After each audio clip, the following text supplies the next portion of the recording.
This video is going to be on compound interest word problems in exponential functions.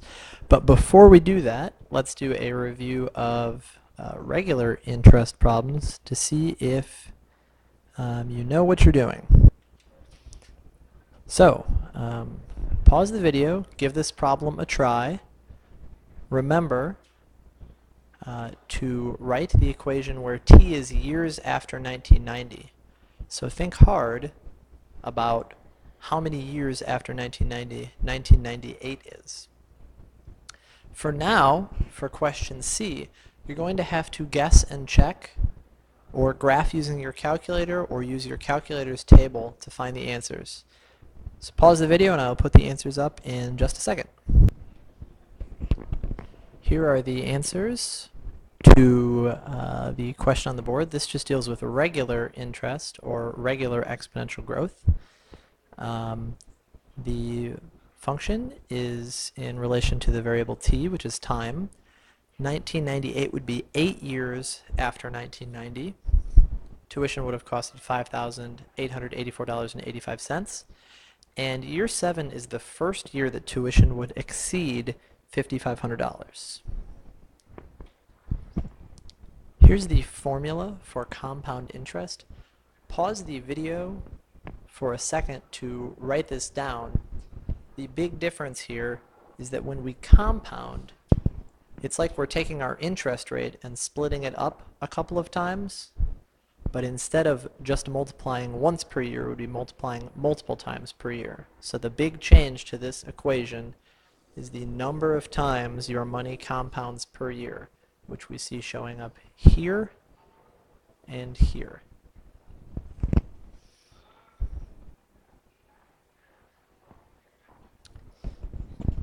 It's worth mentioning that all of these problems are going to be growth problems. You should go through and look for all of the different parts of the formula when you start a problem. So for example, when you deposit $1,500, that is an initial value. 6% is your rate, which you of course want to write as 0.06. You know that will give you a growth factor of 1.06. Now, the amount of time that's going to pass is 1 year. So we are going to be multiplying everything by 1. Shoot.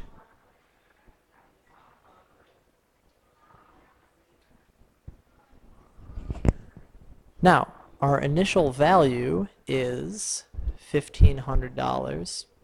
And this is what our formula would look like if we were just doing regular interest, not compound interest.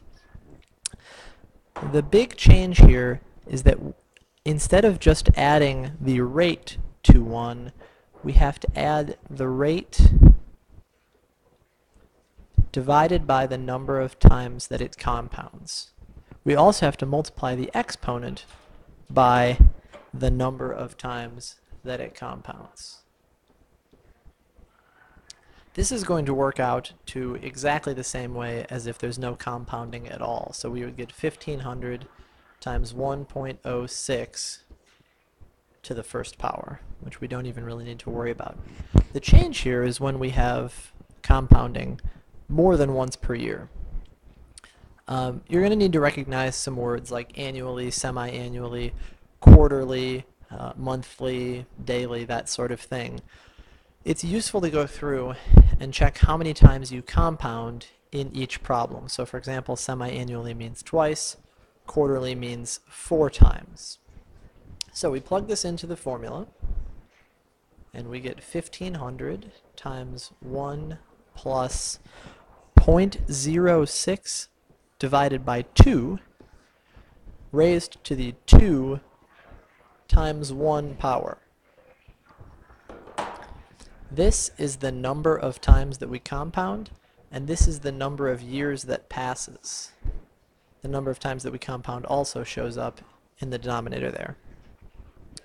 See if you can fill in quarterly. Pause the video and write that down. So the answer for quarterly would be 1,500 times 1 plus 0.06 over 4 raised to the 4 times 1 power. I'm going to let you figure out the answer to those. I'm going to write them down on the screen in a second.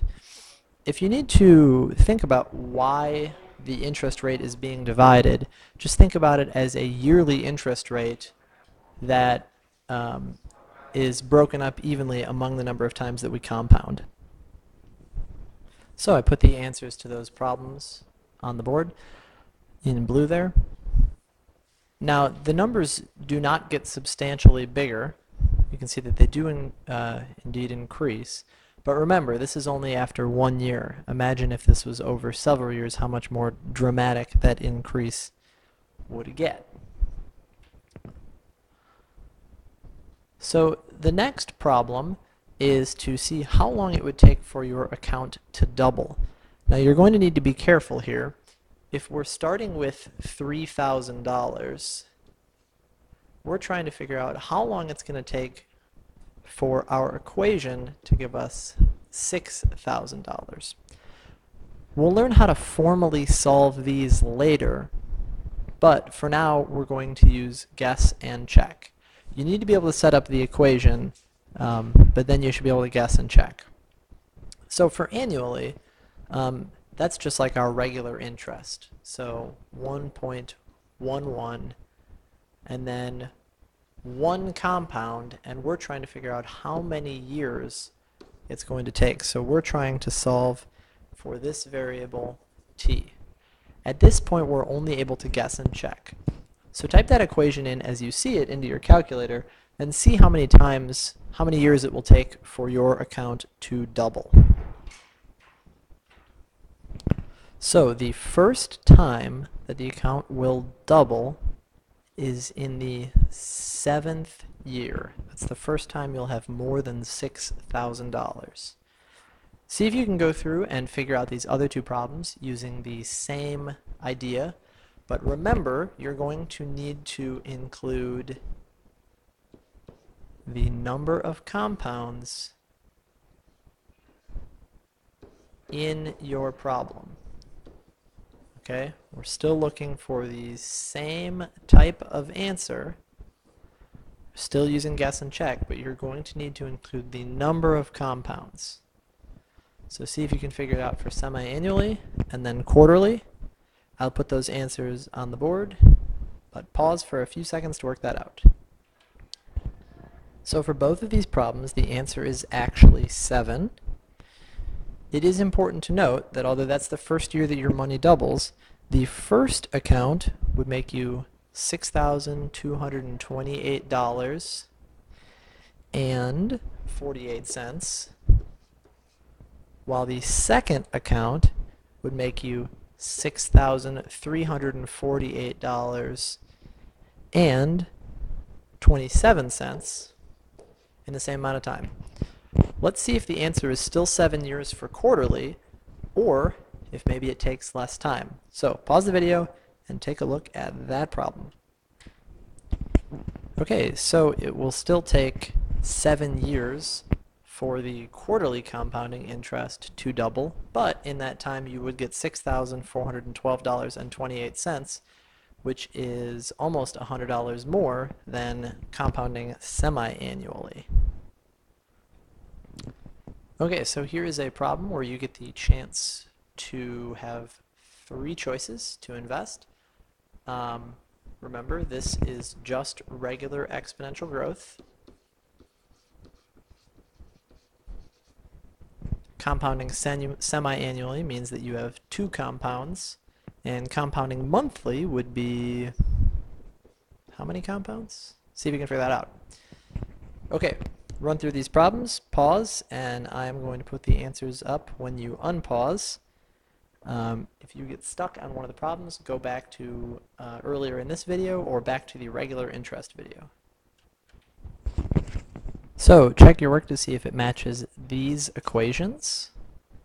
Check to see that you converted to a decimal. Check to make sure you got the correct number of compounds. So for the last one, we should have gotten 12 compounds. And pause, and then I will put up the answer. So there are the answers. Choice 1 would actually be the best. If you have questions, go back and watch the rest of the video or the earlier video on regular interest.